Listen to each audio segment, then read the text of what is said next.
ياسر ابراهيم خدها منه. مغرب العز بين الامم. زيادة حمدي فتحي. لا تقلب الصفحة حتى تقرأ السطر الأخير.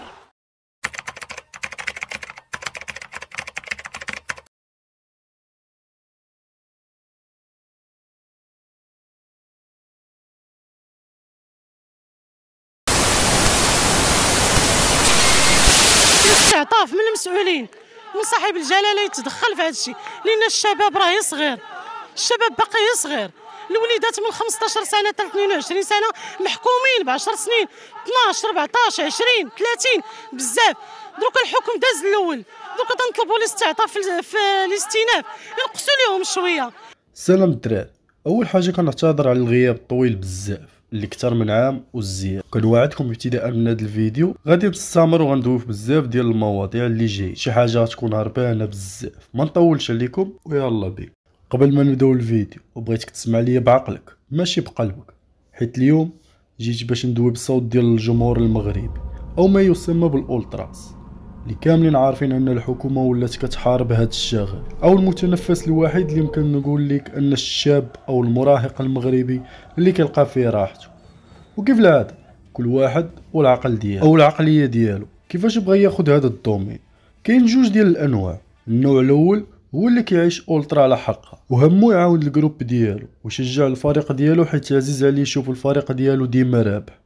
ملي كيكون الفريق ديالو بخير راه حتى هو كيكون بخير، واخا فضل المشاكل اللي عايش مسكين في حياته. فراه ملي كيشوف فرقته رابحه وكيرجع من التيران بخير وناشط، هذاك هو الربح بالنسبه لي. الا كنتي هذا الشخص كنحييك وبلعدنا لتحت في التعليقات وقول لنا اين جروب كتنتمي ليه. وكاين النوع الثاني اللي هو هذا اللي كتحاربوا الحكومه المغربيه اللي الهم ديالو هو يدير الفوضى، واصلا كيدخل للدومين ماشي بحب 100% للفريق اللي كينتمي ليه. الغايه ديالو هو يتضارب وخلق مشاكل للجروب، او حتى انه كيكون عصابه وكيجمعها من نفس الجروب اللي فيه هو، وكيكونوا حتى هما بحالو. هذا النوع كيولي خطر على راسو هو الاول وعلى صحابه وعلى المجتمع عامه. وهذا النوع هو الصوره العامه اللي كتبان للدوله ديالنا، وملي كتاخد شي اجراء في حقهم فالحكومه ديالنا ما كتشوفش بحال هذا النوع الاول، ديما كتشوف الجانب الأسوأ ديالك، كتطبق عليك اقصى العقوبات. من بين هاد العقوبات هو الفصل 507 اللي دار على قبل هاد الاعمال، والعقوبات ديالو صعيبه عليك وعلى حتى والديك اللي كتخليهم وراك. خليوني نقرا لكم هاد الفصل وعيش معايا في هاد الجو. اللي غايتي فيه هو ما تكونش ضحيه لهاد الفصل. الا كنتي من النوع الثاني ثق بيا ما غاديش تبقى فيا انت، غادي يبقاو فيا غير والديك. ما علينا.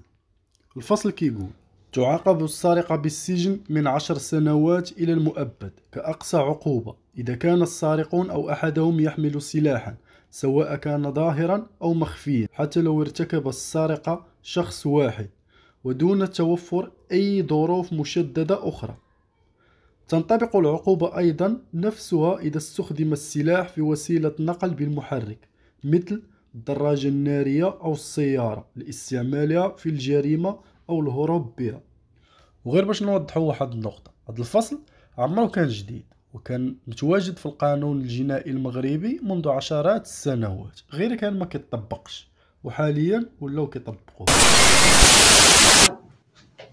الفصل 507 أصبح يطرح إشكالية كبيرة وأصبح كارثة بجميع المقاييس على الأسر المغربية. السجن المؤبد، حمل السلاح ظاهرا أو خفيا حتى ولو ارتكبت هذه السرقة من طرف شخص واحد. مفهوم السلاح في مقتضيات الفصل 303 من القانون الجنائي هي كل الأشياء الواخزة والقاطعة والرادة والخانقة، بمعنى الموس، الحجرة، العصية، حتى من ديغرافوز اللي ديك الصغيره اللي كنحلوا بها الغرافوز، فهي في حد ذاتها تعتبر سلاح، مادام المشرع المغربي كيقول لك كل الاشياء القاطعه، هذاك الديغرافوز او هذاك البانس، يعني اي حاجه اللي ممكن تؤدي الى تألم الانسان اثناء واقعه السرقه تعتبر سلاحا. ما جيتش اليوم باش نبقى داوي لكم على هذا الفصل بوحد، جيت باش نوصل لكم فكره باش نزيدوا بهذا الدومين للقدام ونصفيوه من كاع اللي كيحاولوا يوسخوا هذا الدومين في المغرب. كيف ما عارفين الناس اللي توفاو في سبيل المستدير راهم بزاف، واقلهم مجزره البورسعيد اللي كانت وقعت في مصر. وكاينين حتى الوفيات اللي طراو في المغرب. شنو استفدتوا؟ والو، غير حرمتوا دوك الناس من عائلاتهم وخليتوهم مأزمين اكثر من هادشي اللي عايشينه في هاد البلاد. وطبعا منهم حتى صحابنا وخوتنا اللي كانوا ضحايا ديال هاد الدومين. راه قلت لك واخا تجي الراجه كامله تقول لي البركه في راسك ولا ما عرفتش شنو تعطيني، راه ما غتعطينيش خويا اللي ضاع. راه دابا فين ما غتلعب الراجه غنتفكر خويا مات. واش انا غنبقى ندخل للتيران؟